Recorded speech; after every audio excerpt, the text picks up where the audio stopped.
Number 10. No More Hands. Margarita Gracheva was married to a very evil man.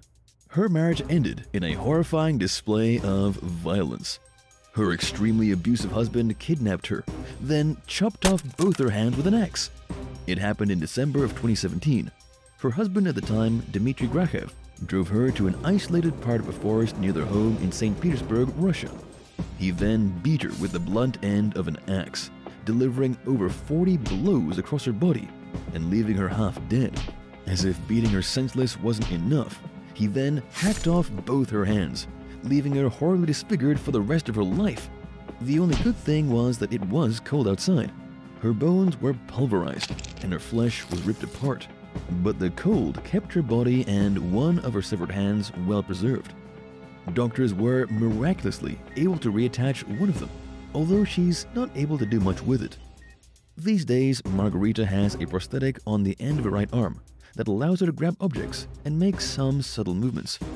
Her husband, now ex-husband, is sitting in jail for the next 14 years, which most believe isn't long enough.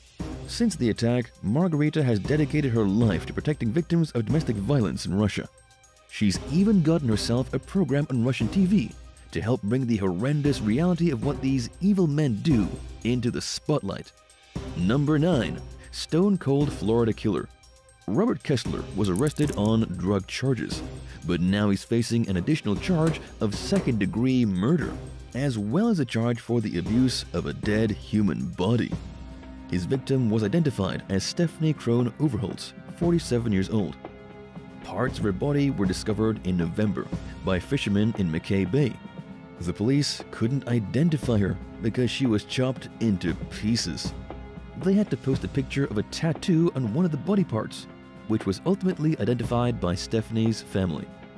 Investigators learned Stephanie had been living with Robert Kessler. According to what Robert told investigators, they met at a McDonald's and he offered her a place to stay at his house, but he denied having anything to do with her death. He told police he'd previously asked her to leave and didn't know where she went. Yet they found her blood all over his house. Police believe he killed her, chopped her body up, and then dumped it in the bay. But they haven't been able to come up with a motive for the evil killing. What we do know is that Robert Kessler has been a criminal all his life. He's faced criminal charges on at least 40 occasions since 1986. He's also been in prison at least 4 times. You have to be a real sick person to invite a desperate woman to your home as a safe place to stay, only to cut her up into pieces. Number 8. Family Massacre. In March of 1992, a brutal triple murder was discovered in the Texas city of Kerrville. The victims were Clayton Kenny, his wife Juliana Kenny, and her daughter Adrienne Arnault. All of them were found beaten and stabbed. The murders had taken place as the family was eating their dinner. There was a bloody knife on the table. Juliana still had a spoon in her hand, and there was blood all over the food from where their throats had been slit.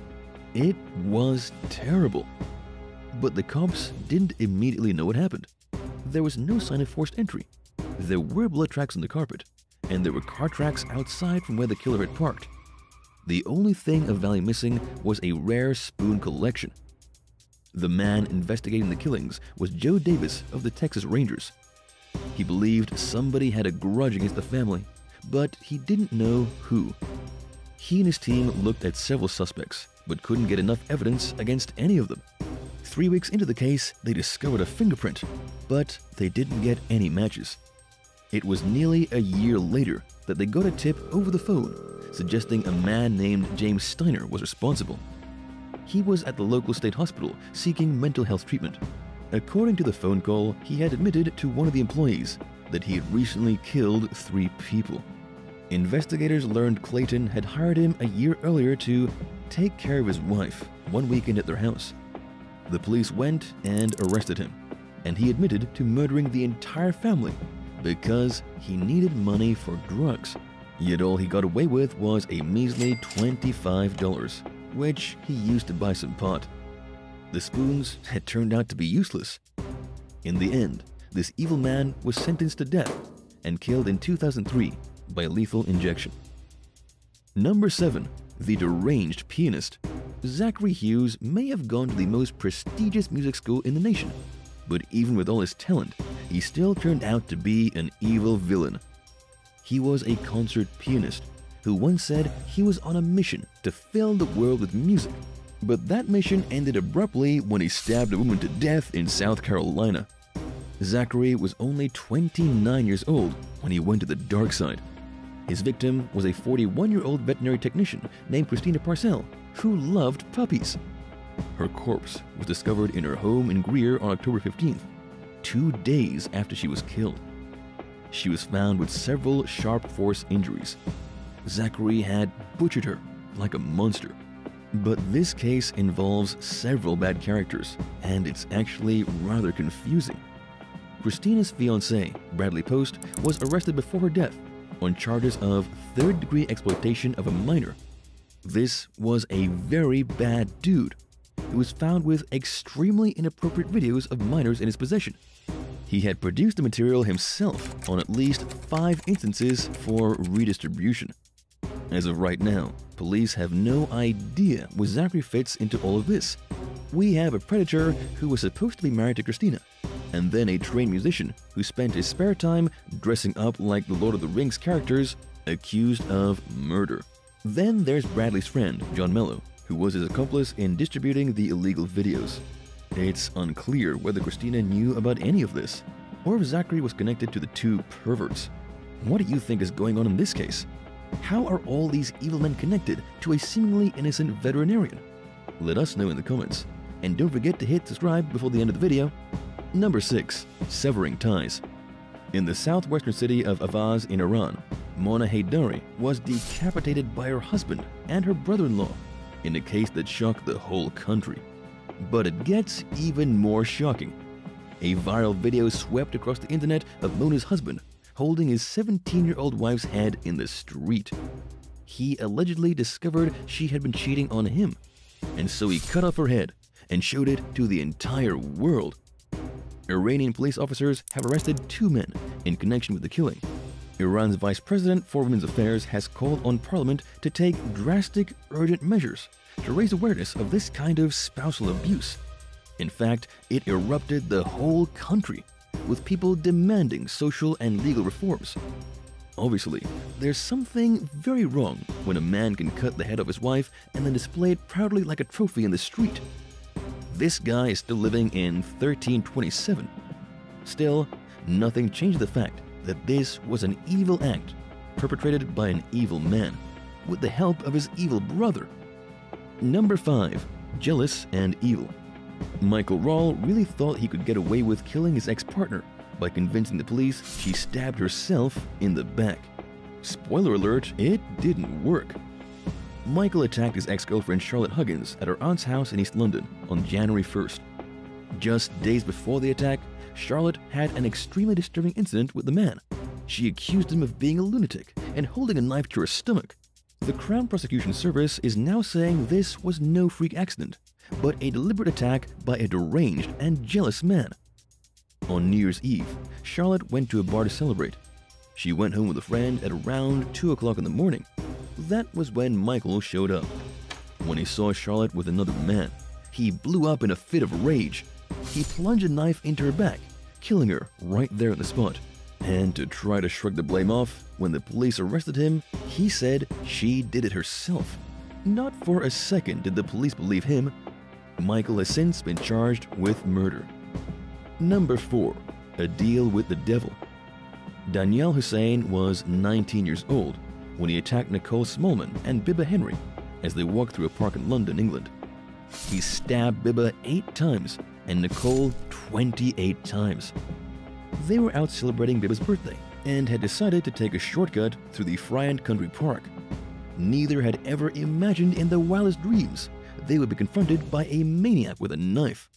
Anyone who does this kind of thing is obviously evil, but Danielle was a special kind of evil. According to prosecutors, he killed the women as sacrifices so that he could win the lottery. He had made a deal with a demon in his own mind that if he sacrificed women to please it, that demon would let him win the lottery and let him get away with murder. When he was apprehended by the police, they found that he had purchased several lottery tickets right before the killings. They also discovered a bunch of lottery tickets throughout his room. It's a really good thing the police caught Daniel when they did.